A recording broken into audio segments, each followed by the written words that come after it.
Hello, I'm the Dark Master, and welcome back to my LEGO reviews.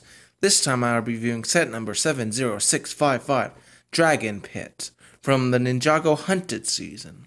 It comes with a healthy serving of 9 minifigures, a great dragon, and a big building. Let's start with the minifigures.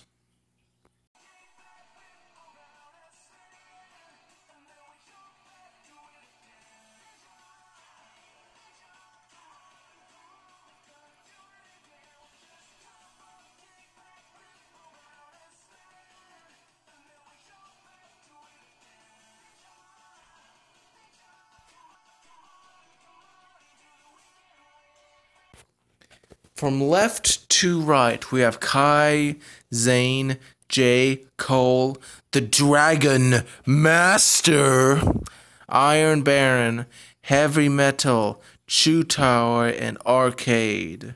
This might seem like a huge selection, but there are some issues. You see, most of the heroes are reused in many of the other Hunted sets, but I'll still cover them, just not as in-depth as I've done in the past.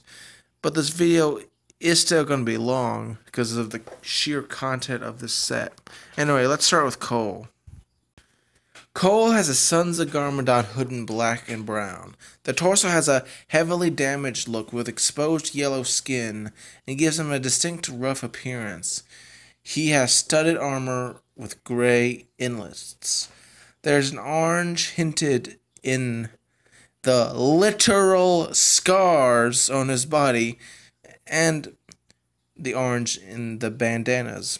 For weaponry, he wields a mighty hammer, which has a simple but effective build, using a bow staff and an extra studded piece. His thick eyebrows and two faces are pretty cool. Now on to the other guy, Jay. The second ninja is Jay. He has the Sons of Garmadon hood in blue.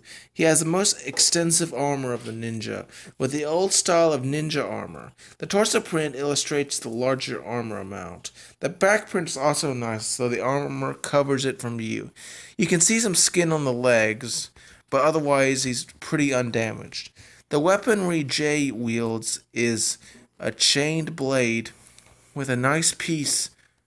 Design-wise, his face print is from a movie, is excellent. The concerned face is adorable, and the orange eyebrows are cool. The third ninja is Kai.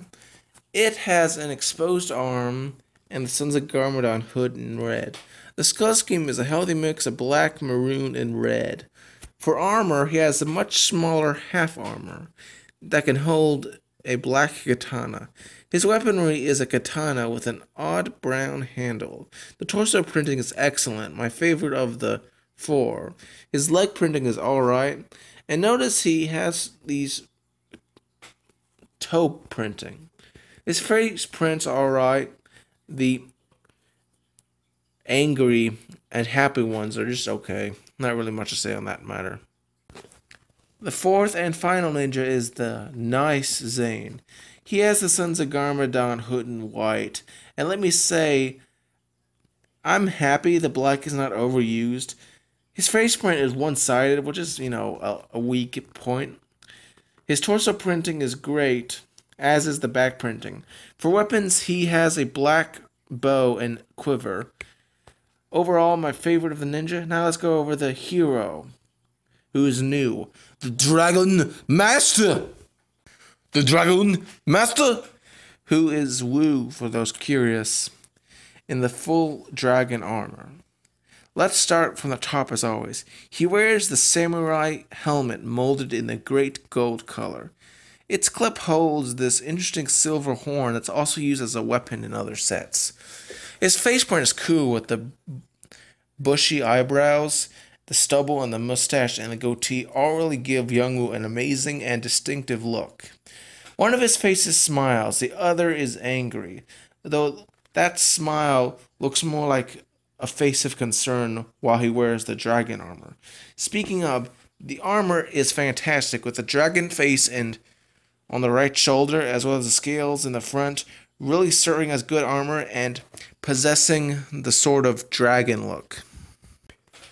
On the back, there's a pair of studs where a clip piece can hold a brown bar, which itself holds a flag piece with a pair of amazing stickers.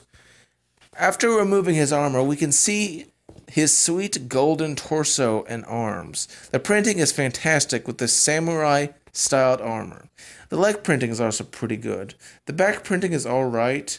You can partially see both torso prints, even with the armor on, but that's okay.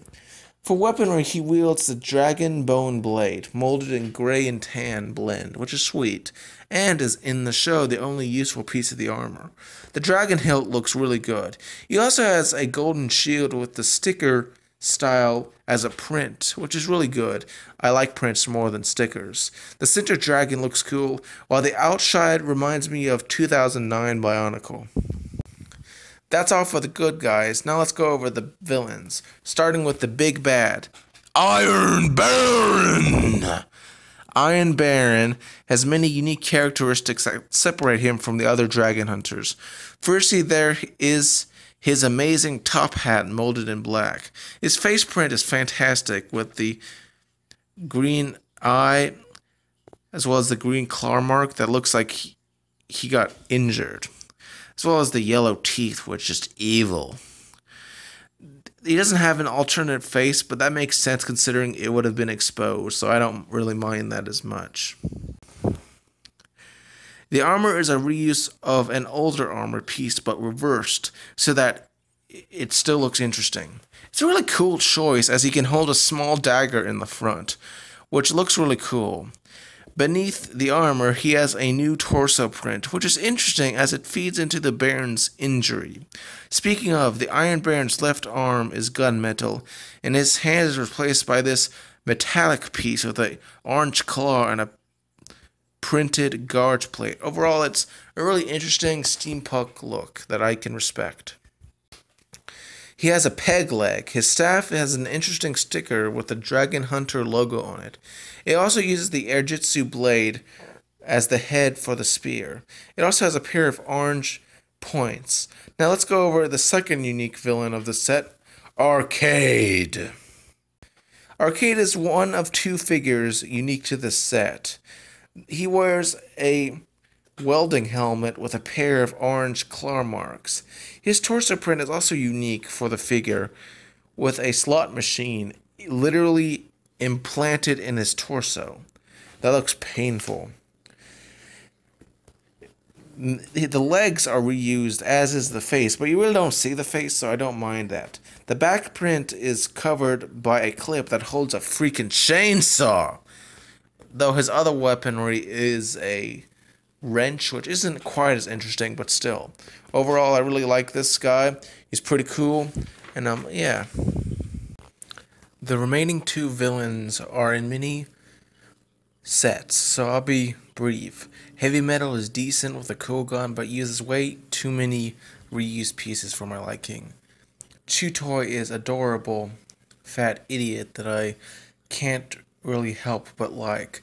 So let's go over the star of the set, the Earth Dragon.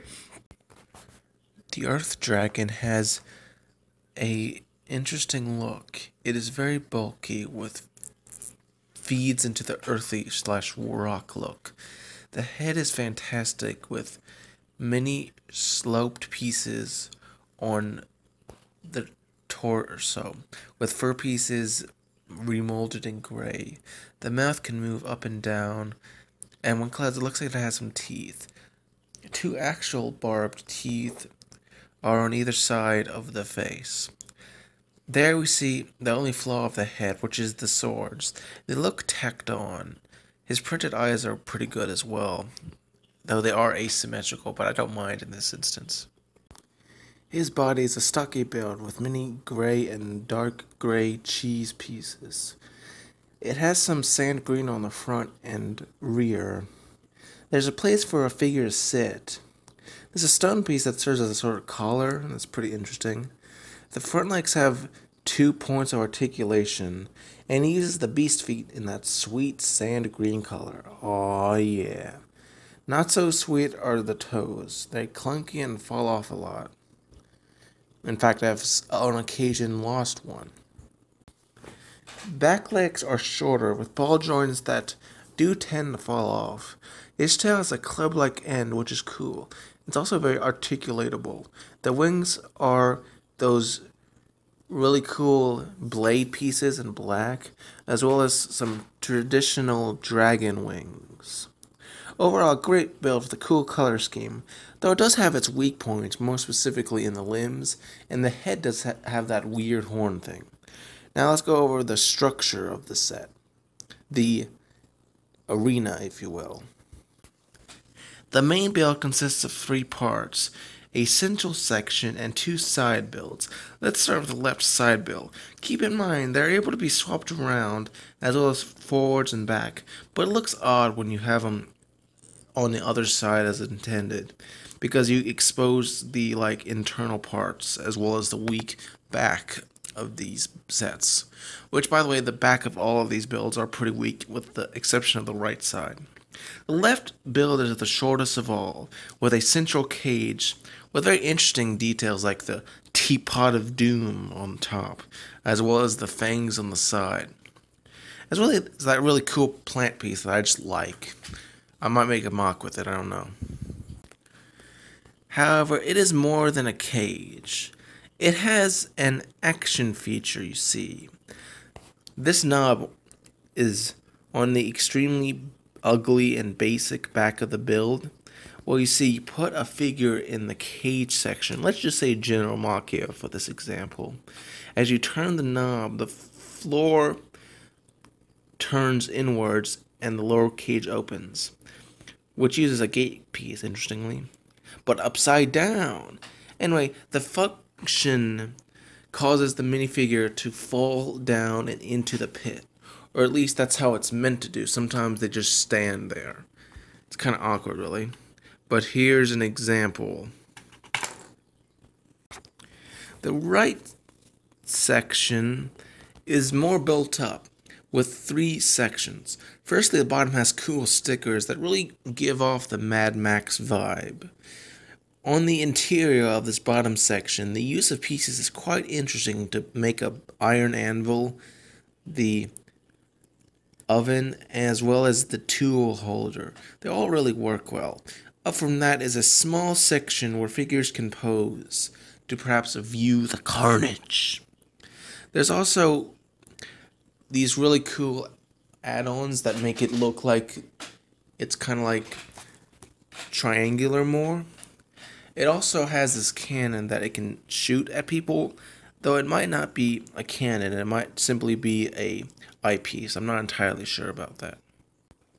The roof of this section has a cool look with the oriental stylings, which can be altered as wished. There's also these spines. Above that is a sort of cannon, which they shoot a pair of missiles that act as a chain for capturing dragons. Unfortunately, I found that they do not shoot well. It has one extra shot for play actions, and I really think it works better if you just have one of them in there that shoots at the dragon. But then again, it doesn't work as intended if you do that. Overall, I would say the play fiction on this half is a little meh. But anyway, let's go on to the main section. So here it is, the great build of the set.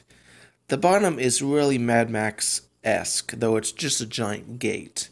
It's very intricate with a lot of flames and bone pieces thrown in there, as well as a heavy dose of stickers, which are prominent in the set. So if you don't like stickers, you might not like this set, but I think all the stickers here add to the decor. Plus, there are plenty of prints to even things out. Above that is a massive bone throne, designed to resemble a dragon skull, though it is far bigger than any dragon skull released in the Ninjago series, so it is kind of odd. Maybe it's the father dragon. Anyway, there's a human skeletal torso as the back of the throne. I guess they practice cannibalism or something. It can be posed up and down, though the long shin bones on either side limit it from going too far down. Overall, I really find this to be an interesting throne. It's probably the most interesting one I've seen. Yes, it's more interesting than the Game of Thrones chair. On the throne's left is an engine which feeds into the function, which through many gears opens the gate. You can activate it either by turning the wheel on the engine or just the wheel on the side. That one's bigger and easier. You also have these cool little ladders that minifigs can climb up on. Oh yeah, by the way, the side of this build is weak and I don't really like it that much. But hey, you gotta make sacrifices somewhere and most people won't look there anyway. And now the top, there is a similar roof to the right section, being very oriental with the studs and spears and such. Up on the center, there is this printed piece, which I love. It does resemble a dragon as well as the chain that the hunters use to catch a dragon. Overall, I really like it, and the two horns are cool. The two cloth pieces are also frankly fantastic. I really enjoy them, and I think they work real well. You can pose them up and down as you want. So, let's go over my overall thoughts now that we've gone over this set. Firstly, the minifigure selection is huge, but honestly pretty weak. All of the ninja are in a bunch of other cheaper hunted sets. So is Heavy Metal and Chew Toy to a lesser extent. So you're buying this for really Dragon Master, Iron Baron, and Arcade. They are good, but I would say they're not worth it if you're looking exclusively for minifigures. So, if that's the case, just go to Brinklink. Plus, Iron Baron technically is in another equally expensive set, so The build is fine. It isn't quite as thin as I expected, so it is worth the money. And the dragon is just fantastic. I really like the whole idea of a bulky earth dragon. It's distinctive from the other dragons we've had, which are more lean and such. Honestly, for my recommendation, I would avoid this set. I got it for a gift, so I didn't have to pay for it, but you would have to, so probably skip this one. There are other sets in this wave, as well as future waves, that are smaller and probably more worth it, including two I have left to review. In fact, these are really the last two LEGO sets I'll have to review in the future, but we'll get to that later. The Dark Master. And subscribe if you'd like to see more LEGO reviews.